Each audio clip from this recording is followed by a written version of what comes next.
Hi, Junpei Bear here. Just here to talk about my art, and then really quick because I'd rather talk about Higurashi. I'm sorry. I just wanted to really talk about Higurashi really bad. I'm sorry. It's just how it is. I'm gonna draw while I talk about Higurashi. Too bad. So first things first. Let's get this all out of the way.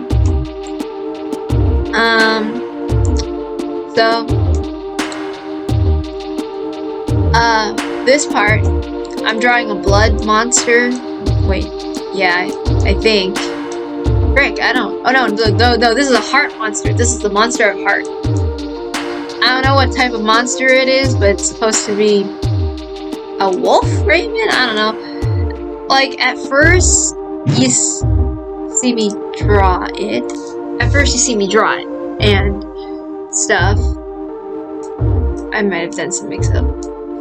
Might have been a mix-up, but like, I messed up on the design, so you just kind of just see that I just put like, okay, here's my real design. Because, you know, it's kind of spontaneous how I draw. I don't super plan. I might do a little bit of research, but I'm not a research-heavy person.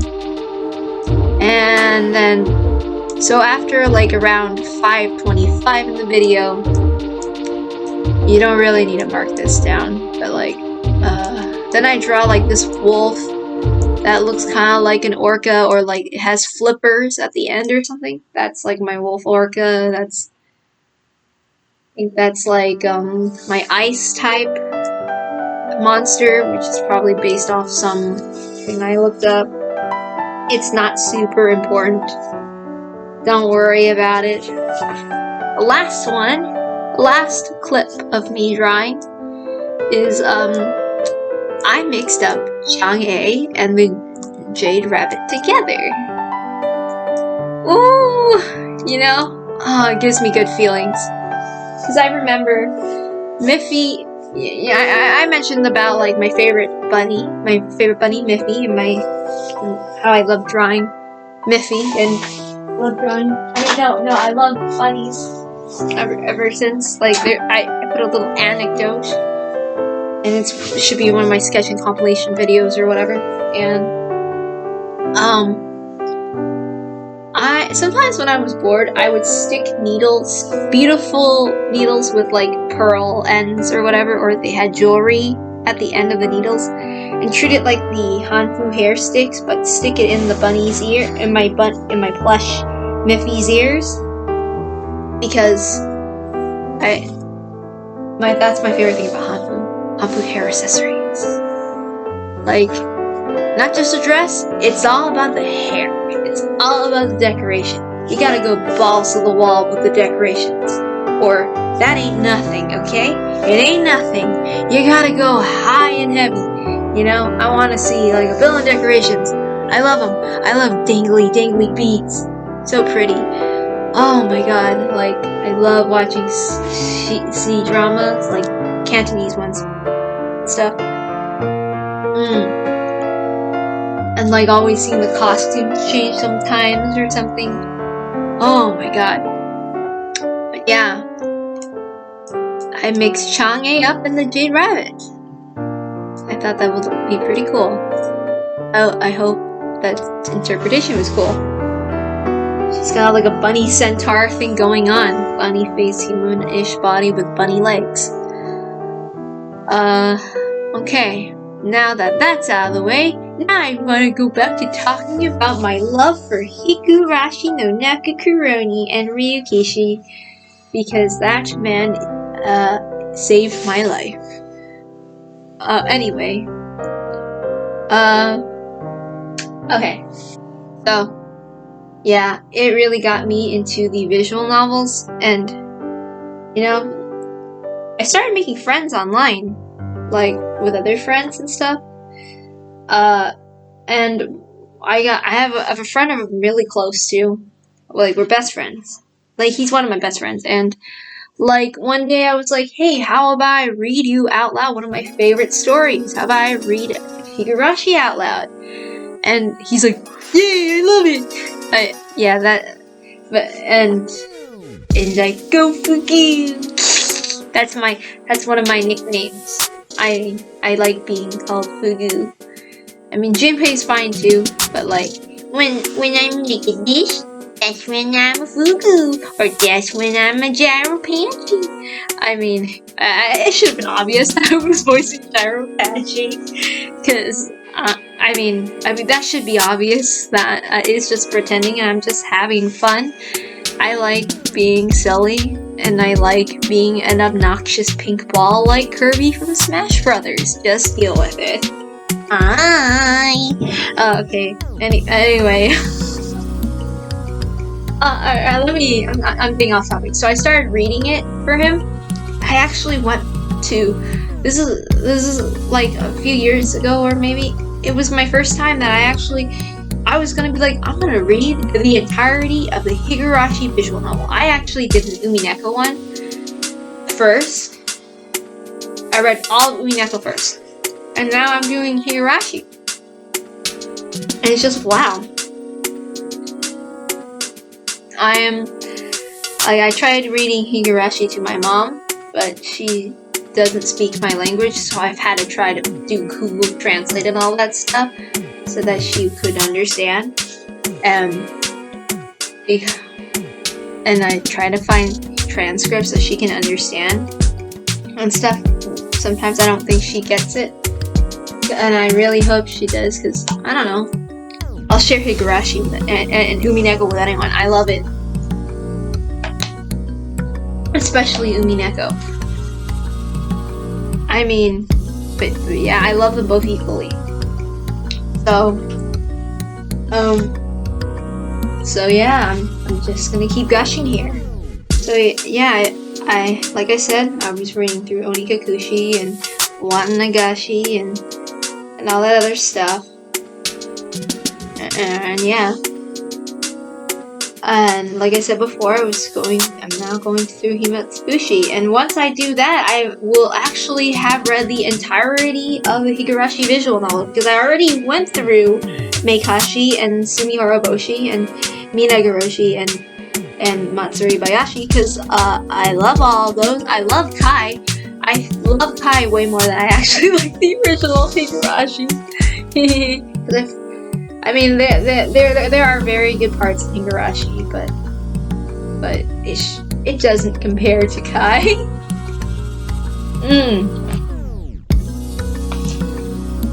Sorry, but yeah. Now that I'm done gushing about Higurashi, now I'm gonna gush about Umineko until this video is over. Too bad! Too bad! Bad for you. Actually, I've seen other. I try to follow Ryukishi's work as much as I can, but I've kind of fallen off because the only way I can read is by reading out loud, and I can't always read out loud because some of the reading requires laughing like a maniac or screaming, and I do those too. Okay, I am a highly emotional person, and I love it. I love it. I can be super over dramatic sometimes. Like, yeah. I just choose to talk really calmly because I don't want to annoy people. Because I've grown up being I'm a very obnoxious person. That's the reality of things. But yeah.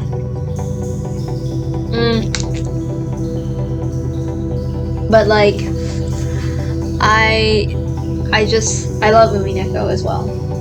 Like, I also watched the anime there too, even though people said the visual novel's better, and they were right.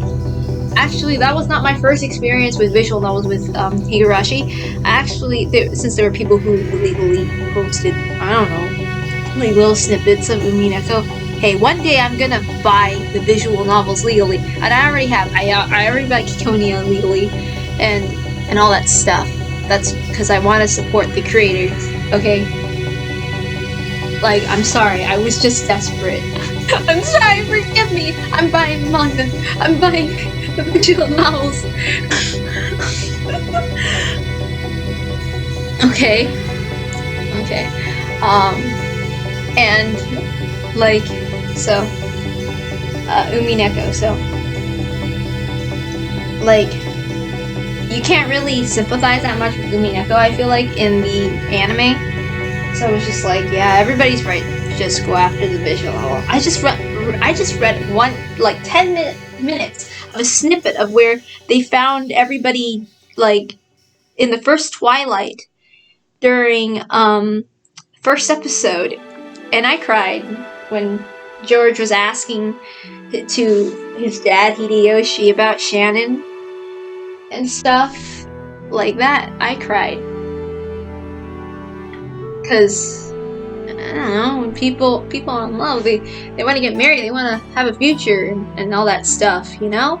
That's not fair. I'm eating. Get over it. So, yeah. And I cannot spoil Umineko.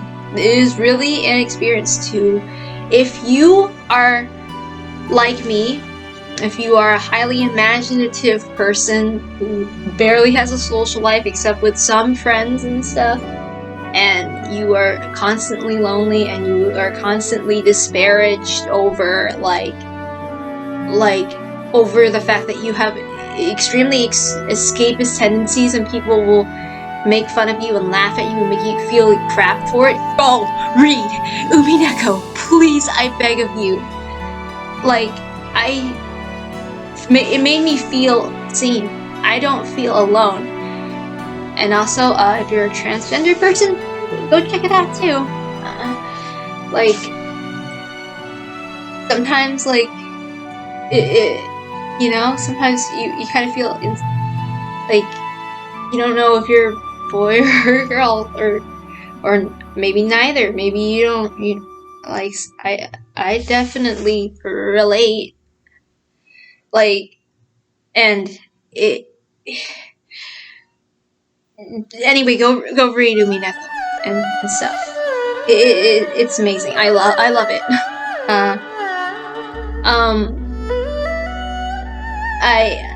I cannot gush about one of my favorite characters without doing that. I don't want to spoil Umineko.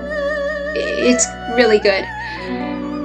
I mean, I guess I could kind of gush about Maria. So, like, when you go through Umineko and you see Maria, and she's like, sometimes she's creepy, but I mean, I see Maria kind of like how I saw myself growing up. Like, I was an annoying kid, just like her, and I've had a childhood kind of similar to hers, and except for, I mean, I've never been hit. Okay, just saying.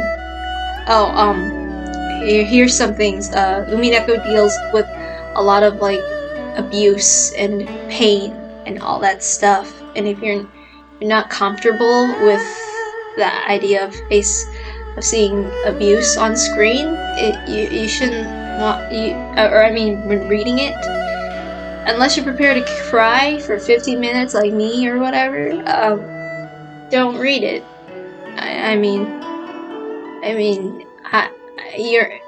I would hate to say you're missing out, but like, hey, what your priorities are more important. Anyway, like, I was that annoying kid who was into escapism, like Maria. Like, I heavily relate to her. We're reaching toward the end of the video. So if you enjoyed the content and all that stuff and me randomly going off about something, or if you muted the video, I don't know what you're doing on this video. If you're enjoying it, anyway, have fun. Goodbye.